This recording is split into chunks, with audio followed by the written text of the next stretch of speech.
Lorsqu'on se promène dans Bruxelles, on peut déjà trouver un certain nombre de signes de présence étrangère dans la ville depuis le Moyen-Âge. En effet, une rue du centre de Bruxelles s'appelle par exemple rue du Lombard. Alors, qui sont les Lombards? Ce sont des Italiens du Nord, mais c'est aussi un synonyme de changeurs d'argent. C'était des banquiers. Alors, comme on pourrait dire aujourd'hui, je vais faire des courses chez le Turc, eh bien, autrefois, on disait, je vais changer de l'argent chez le Lombard. Et donc, on a gardé le souvenir de cette présence qui était certainement significative dans la ville. Il y avait aussi au Moyen-Âge des Juifs. Alors là, on a des traces, hélas, de la fin de leur présence, parce qu'en 1370, ils sont accusés d'avoir profané des hosties. Et donc, ils vont être chassés de la ville, et en outre, un certain nombre d'entre eux vont être brûlés sur le bûcher. On trouve des traces dans la cathédrale de Bruxelles, la cathédrale Sainte-Gudule et Saint-Michel, de ce massacre des Juifs au Moyen-Âge. Au fur et à mesure que le temps passe, on trouve de plus en plus de présence étrangère à Bruxelles. Il faut se rappeler que la Belgique, ce qui est aujourd'hui la Belgique, a été l'objet de dominations étrangères successives. Nous avons été successivement espagnols, autrichiens, français, hollandais. Et chaque fois, ces cours apportent avec eux un certain nombre de personnes de l'entourage royal. Et ça veut dire que ces gens vont s'intégrer dans le tissu urbain bruxellois et vont aussi avoir une certaine influence sur la politique, sur l'art, apportant des commandes, mais apportant aussi leur type d'art.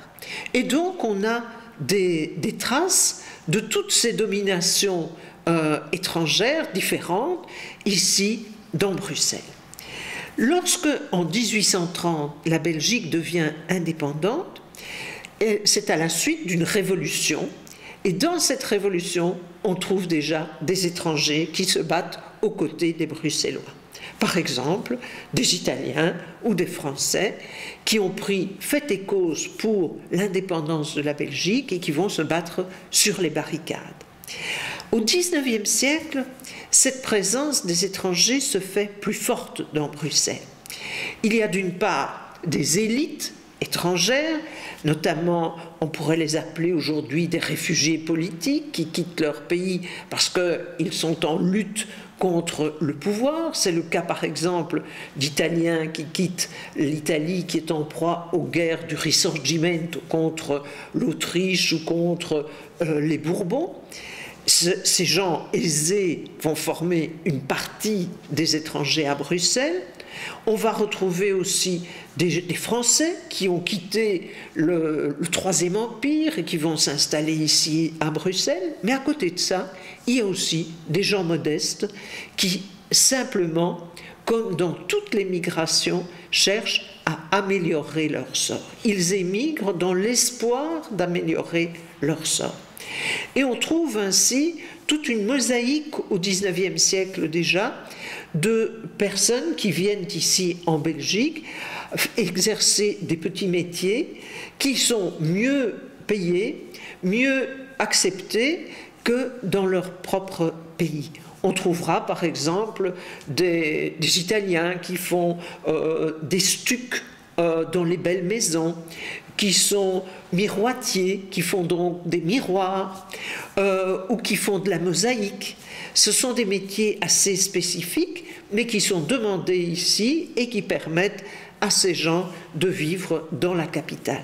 Alors il y a déjà au XIXe siècle des quartiers qui se différencient selon l'origine des personnes. Et cette différenciation va être encore bien plus forte dans l'entre-deux-guerres. Entre la Première et la Seconde Guerre mondiale, il y a une vingtaine d'années, et on a deux groupes étrangers importants en Belgique et spécifiquement à Bruxelles. Ce sont d'une part les Italiens et d'autre part les Polonais. Pour les Polonais, on a des textes très curieux qui disent que jamais on ne pourra les intégrer parce qu'ils sont trop différents de nous, de par leurs habitudes, de par leur religion. Il faut dire qu'une partie d'entre eux sont juifs polonais. D'autre part, ils occupent des quartiers qui sont des quartiers pauvres, évidemment, souvent des quartiers autour des gares, autour de la gare du Midi, autour de la gare du Nord, et ils ne sont pas bien vus en général par la population, qui leur reproche les choses qu'on reproche généralement aux étrangers, c'est-à-dire d'être bruyants, d'être sales, d'avoir trop d'enfants, d'être pauvres aussi. Alors ces communautés italiennes et polonaises sont bien sûr composées de gens qui quittent leur pays parce que ce sont des pays de misère, mais ce sont aussi des gens qui quittent leur pays parce qu'il y a dans ce pays un régime autoritaire.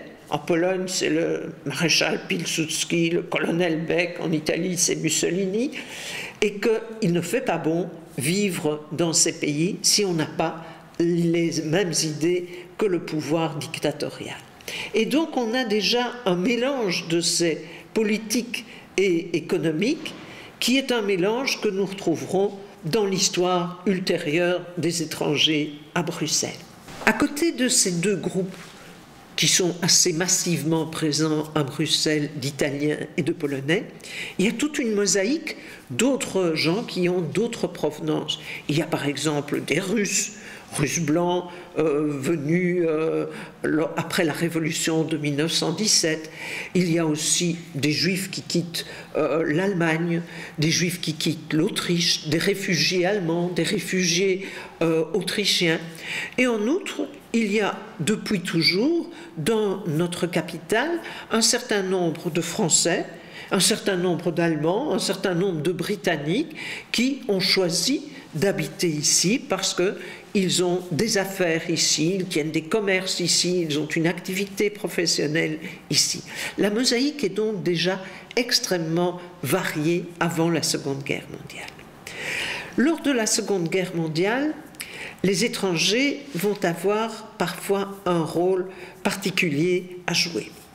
Alors, il est inutile d'expliquer qu'il y a un certain nombre de gens à Bruxelles qui vont prendre fait et cause pour l'envahisseur, pour l'occupant. Parmi ceux qui prennent fait et cause pour l'envahisseur, il y a bien sûr des Belges, mais il y aura aussi des étrangers. Par exemple, chez les Italiens, il y a un certain nombre de fascistes italiens qui sont dans les meilleurs termes avec l'occupant allemand. D'autre part, de l'autre côté de l'écran politique, il y a un certain nombre d'étrangers qui vont participer à la résistance. Parmi ceux qui participeront activement à la résistance, on peut trouver des Juifs, on peut trouver des Polonais, on peut trouver des Italiens, on peut trouver des Espagnols, et ces gens vont être un moteur de la résistance pendant la Seconde Guerre mondiale. Pas toujours bien récompensés après la guerre, où on considérera que leur action était une action politique. Or, il est bien connu que les étrangers ne peuvent à l'époque avoir aucune activité politique.